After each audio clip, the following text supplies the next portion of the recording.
So now we're going to dive into the hero shot here, and this is exciting because I love these kind of epic moments.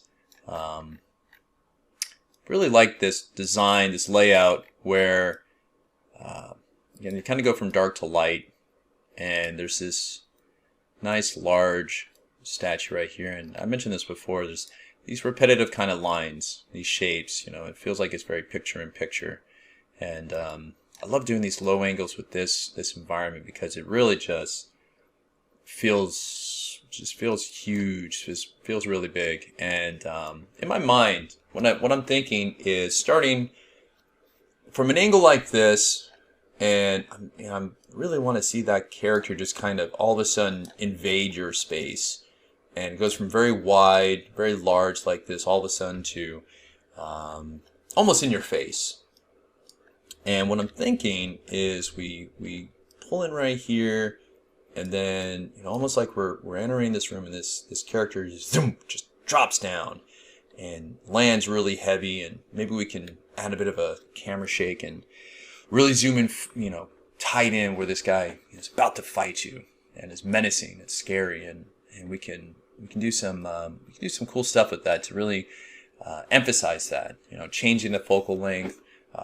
Adding some effects to the character as he lands, maybe some post-process kind of effects, some cool things. So we're really going to showcase. And that if you think about it, that really is good contrast to what we were doing before with those nice slow movements, feeling as if this is a very large, almost awe-inspiring kind of place, and all of a sudden our guy pops in and disrupts everything, ready to duke it out with us. And so I'm thinking kind of low like that, moving in, and I'm just doing this with my mouse. I'm just kind of trucking in, and then zoom, comes on down. So what we can do is the same thing that we did before, where we'll add the additional sequencer file, but this time we'll call it something different. So as opposed to establishing, let's see. Let's grab our level sequencer, SEQ for sequence. Sun Temple, we'll call it hero. I always go, I always number things, even though there's only one hero shot. I always number. You never know, just in case, you're showing it to the director, and the director says, "Gosh, can you try a different angle? I just want to see what it looks like." I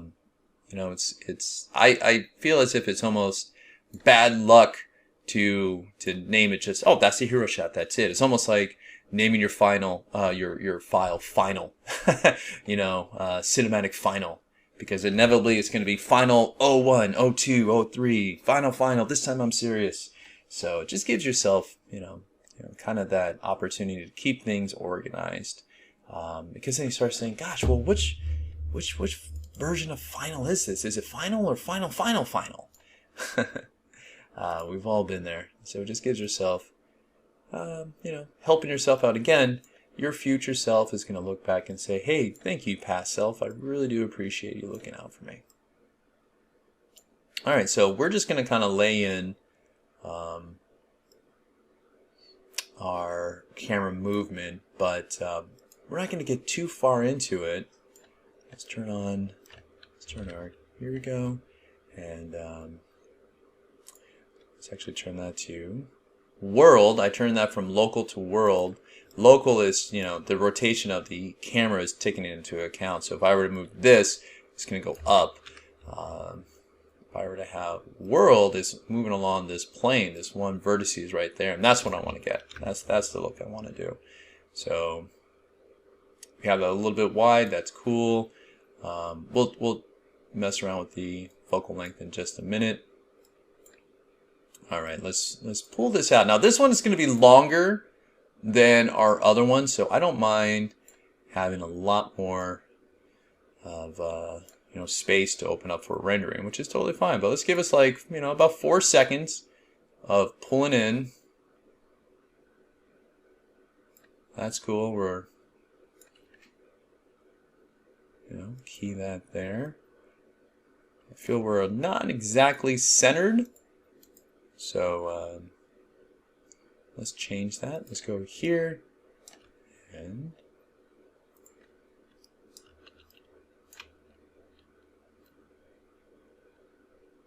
right there. We don't want to be too low to the ground, but let's move this guy. Let's just tap him over.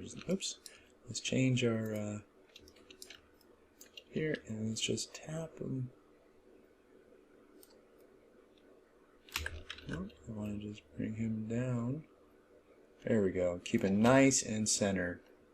And what helps is if we switch to our hero shot cam and then give us a grid, or what we can do is keep a grid like this, and that gives us a crosshair right there in the middle. And what I do is keep this, this fixture right in the center like that as we move forward. So moving forward like that, cool. And then our character is gonna drop down right in front of us, right there as we're coming in. Maybe it goes a little bit closer. Let's pull in just a little bit more. I'm looking at my, here, let's turn that to linear. Let's get in a little bit closer here. Not too much, because what we want to do is, we can actually do this universally. Just move this all down. There we go. That's nice. Yeah, that feels good. And then at that point, that's going to have our characters right on down. So what I'm going to do at this point, save, looking good. I'm going to hop on over to Maya. Now, I'm using the Art V1 rig. This is a rig provided through Epic. In fact, this is the reason I used the third person template and then added the sun template into it, because it comes with the character already involved in it. Now, Epic is kind of moving away from this. They still support it. They will always support this, but they're trying to introduce more of the new control rig, which is just a different variation, which you're actually animating within in Unreal. I feel like that's going to take some time, quite some time, before it switches over to doing that. And when I say quite some time, I mean no time soon. But they still do support this. That being said, how do you get that character? It's not in the new versions of Unreal. Totally fine. You can actually download a previous version of Unreal, like say 4.18, 4.17, and it'll have the Art V1 rig in that.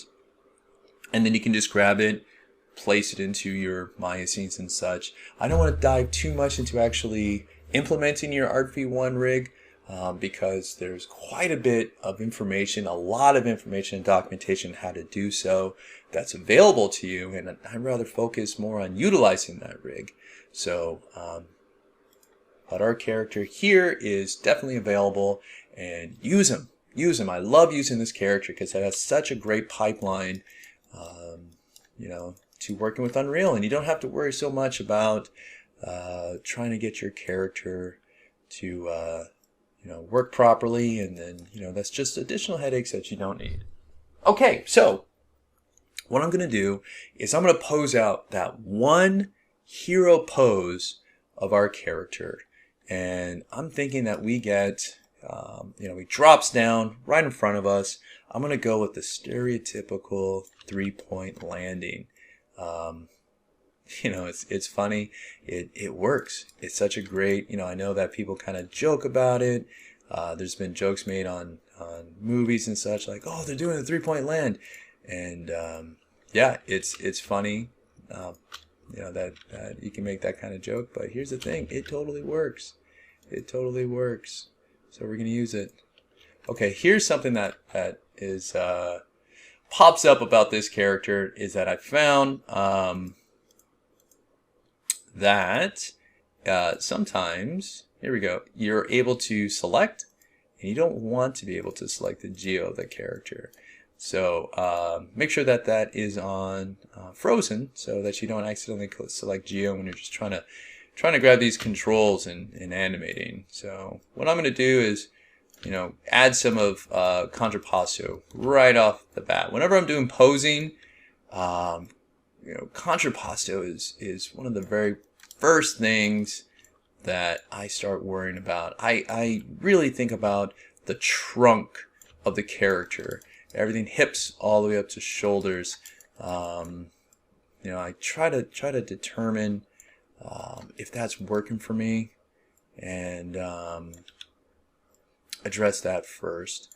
So here I'm thinking, bring him down. Let's rotate, not that guy. Let's rotate the shoulders down a bit, because when I'm seeing him doing that nice land where he's there we go. Let me talk a little bit about reference. I used to I think I would rather, since that hand's down, I think that'll be too much on one side. Let me bring that leg back and actually put this leg forward. So when it came to reference, I used to be very, very, I used to use reference, I guess you can say like very heavy-handedly, where I used it quite a bit. And there's nothing wrong with that. I think using reference is great, but I think that there is a way to use reference that I recommend to my students and my animators. And what I like to do is I actually like to take a stab at posing out the character first. Get that hero pose in there first, because this is what, in my mind, I'm trying to achieve. And I want to harness that. I want to harness that as much as possible. And then I'll look at reference and say, oh, totally, got it. Yeah, that's not supposed to look like that. The leg will never do that. Blah blah blah. The hips are wrong. But I give it a shot first. I try to what's in my mind. I try to achieve that first before I do reference. And when that happens, then is that as opposed to me kind of mimicking what I'm seeing, it actually helps me bring what was in my mind to life. Oops, let's keep that back at the 60. There we go. I want to capture what's in my mind first. Twist.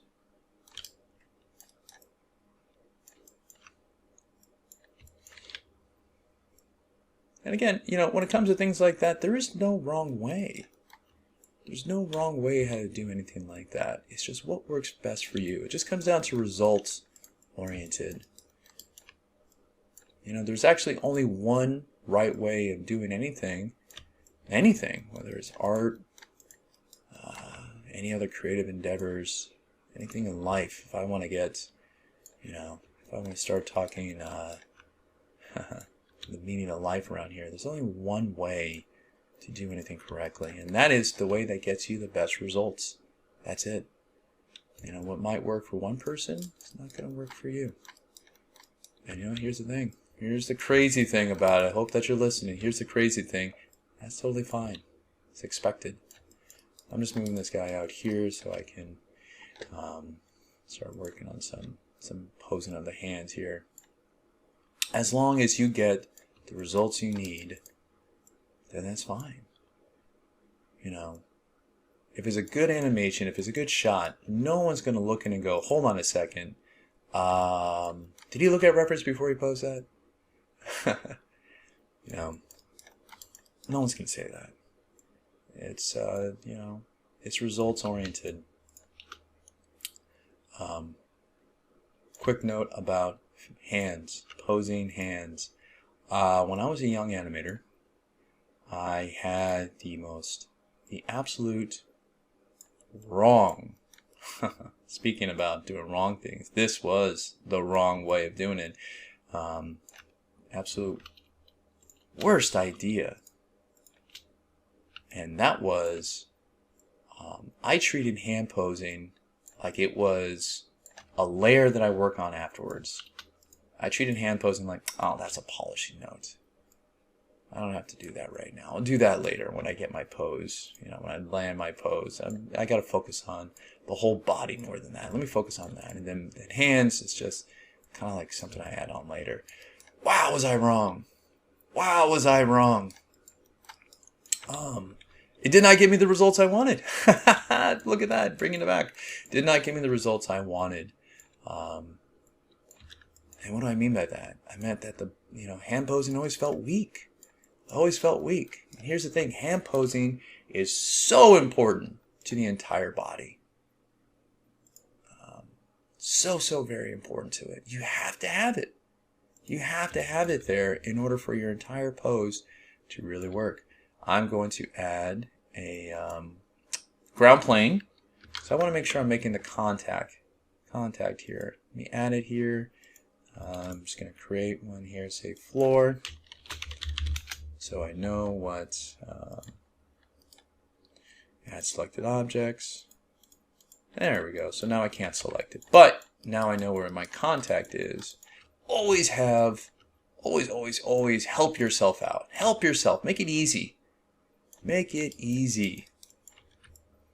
See now right there, I know for a fact, oh geez, this doesn't feel strong, that break right there on the wrist to the lower arm. So let's bring that up a little bit. There we go. Now mind you, he just landed. Thump. Super strong. Kaboom! And all of that is being transferred right into that hand right there. That hand is the big menacing guy. Let's move this back. This is my favorite part. This is my favorite part about animating. Is getting those first few poses in there. The hero poses. To really make it feel like I'm telling that story. Oh yeah, he's cool. He's scary. He's scary. And always work with those main controls first. You see like these additional controls. They're great. Extremely helpful. But they don't mean anything unless you get those main controls first. I had a absolutely fantastic teacher in art school that said, when you start doing a figure pose, you don't start with the eyebrows. You don't start with that fine detail stuff. You get the main gestures. I'm wondering here where I want to do with this hand. This is exciting. What do I want to do with it? Do I want to do another fist? Do I want to go with maybe something a little bit, you know what? That'd be cool if I do some nice little shape in that. I think that would be nice kind of contrast. Having this strong here, and then this guy, maybe it's, kind of get this nice. Pull that out. Get some nice shapes in there. I like that. Nice little juxtaposition. Big word right there. Juxtaposition with the other hand being so strong. You get a little bit more of a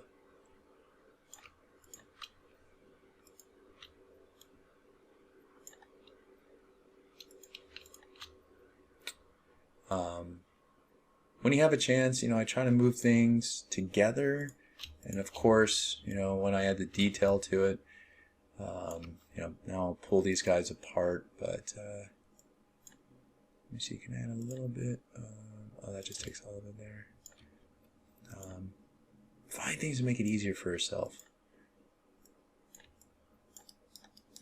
See, that's cool.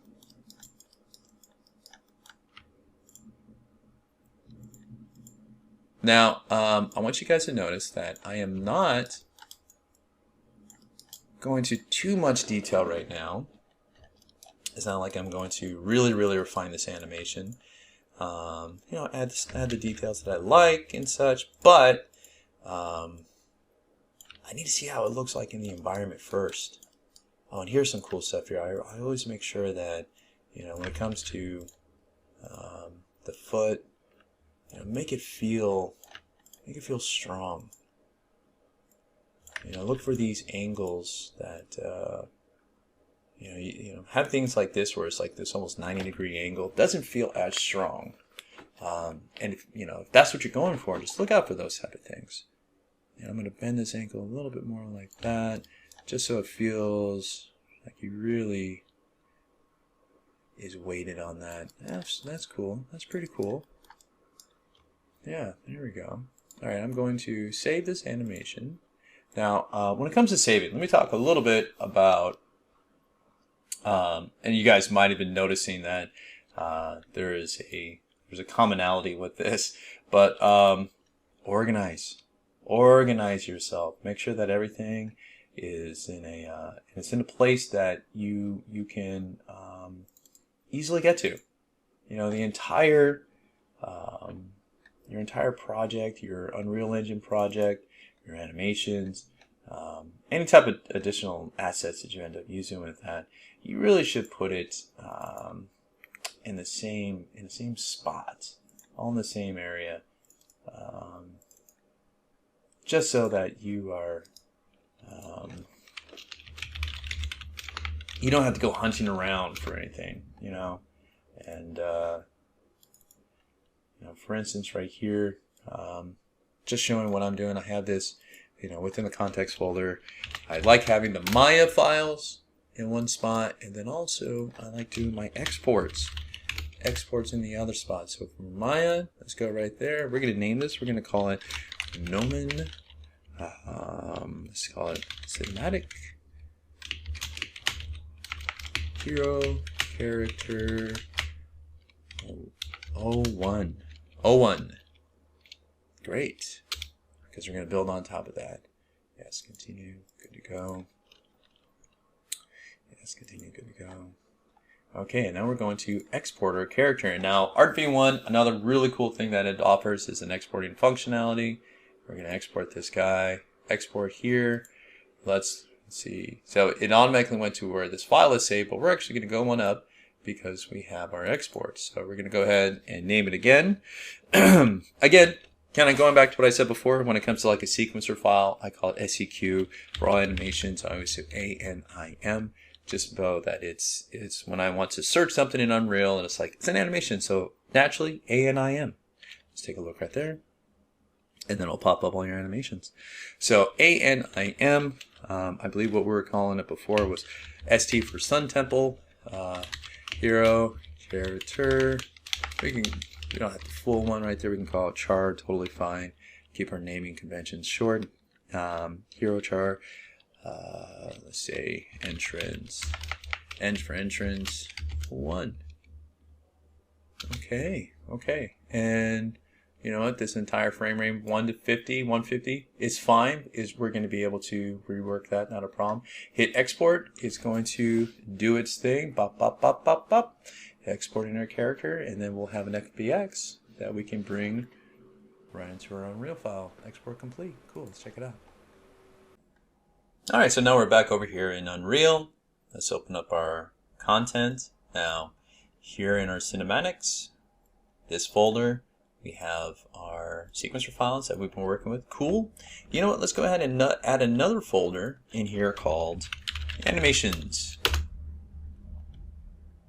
So for the animations folder,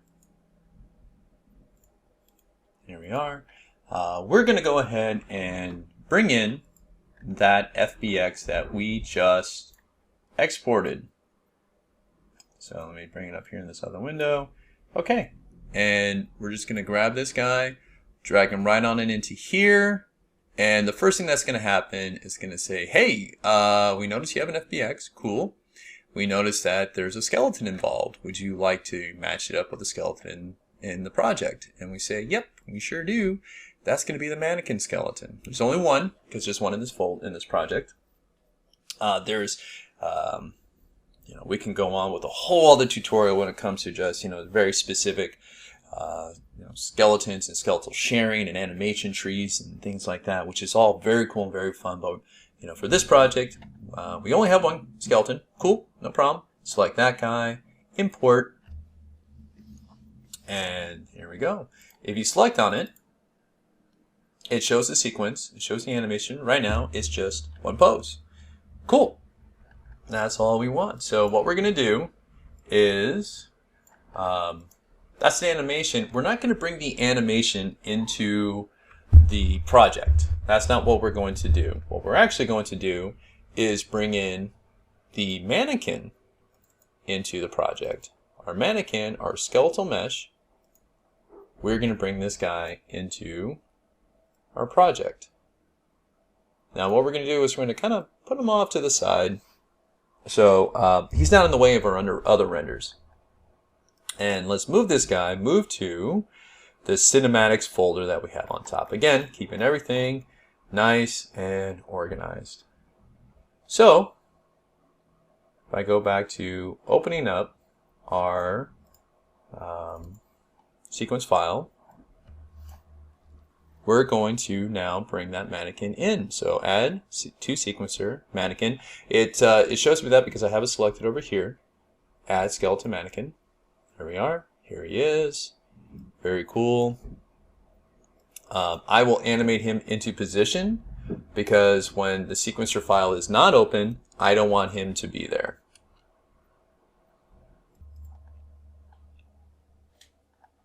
So let's move him into place. But first, let's add an animation. And here's all the animations when I select plus animation. These are all the animations that have been provided for the third person template, which is cool, but we're not going to use those. We're going to use our anim hero character entrance. And our single pose is there. As you see, he plays out the complete 150 frames. You can actually loop it by selecting and dragging out again, and it'll just loop the same animation. We don't need to do that because that animation is a single pose for now. But what we are going to do is move this guy into place. So let's put him where we expect this guy to be. I'm thinking that he'll be right about right there when it comes in. But what I really want to do is I want to see what this looks like.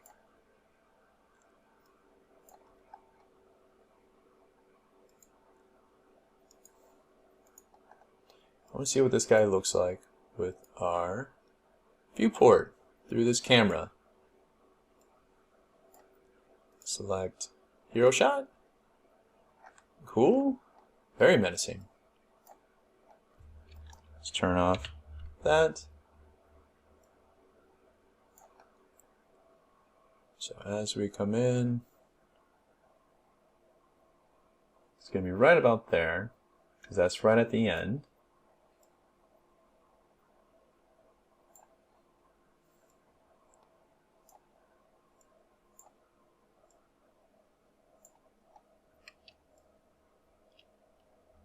And what I'd like to have happen is I'm going to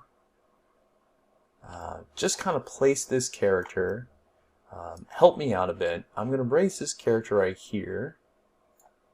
I'm going to key that. And the idea is that when this character pops into place, let's actually move this over. You don't need to kind of make it feel too silly there. We can close this in here again. I like to just have it almost snap right into place. This is at what here? 183. We'll make it like right before it. There we go. And the idea is that that's not the animation. This is almost like a layout where I want to have the character just kind of pop in and given enough time for the scene to kind of settle. You understand that that character just popped in there. And then what I want to do with the camera, we'll do like a really quick kind of zoom in. Change all this. We'll set that manual. And then we'll do like a 5 frames, 6 frames. Let's see what happens if we change that. Okay.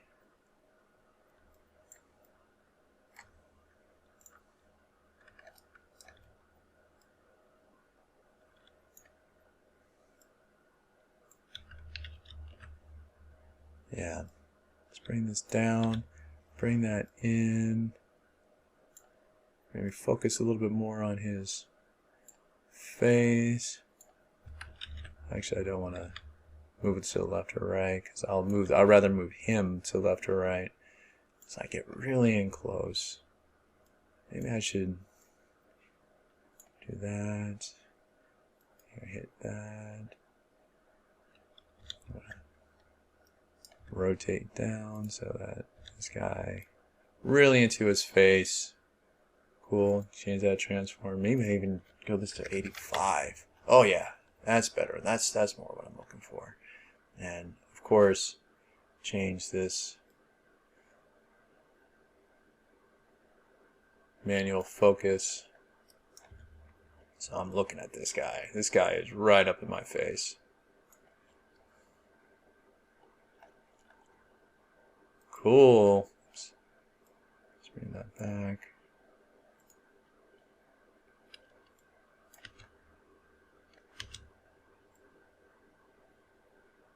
I feel like things are getting a little too fast right there, and I have an assumption I know what's happening. Oh, yeah, I do know what's happening, and that's because this guy right here, I bet if I pop over here, yeah, look at that, you have a little bit of a swimmy swim right there.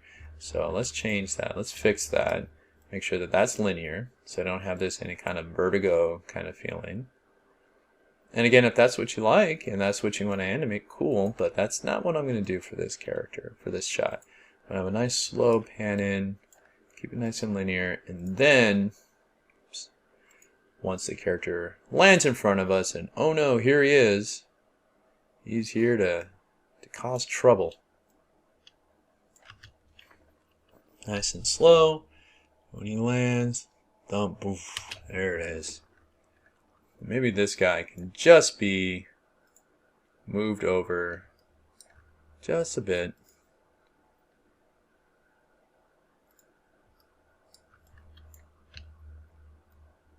Oh, not that. See, I'm here's a silly. Oh, let me change this so that we're not also swimming around right there. I want to keep that nice and locked. When it comes to animating any type of characters, for block out and such, be very mindful if you have things in Bezier or you don't want to have anything kind of swimming around, and again, making it easy for yourself. Alright, here we go. That should be him. There we go. Nice, right up in frame. I think that whole movement can actually be a little bit faster too.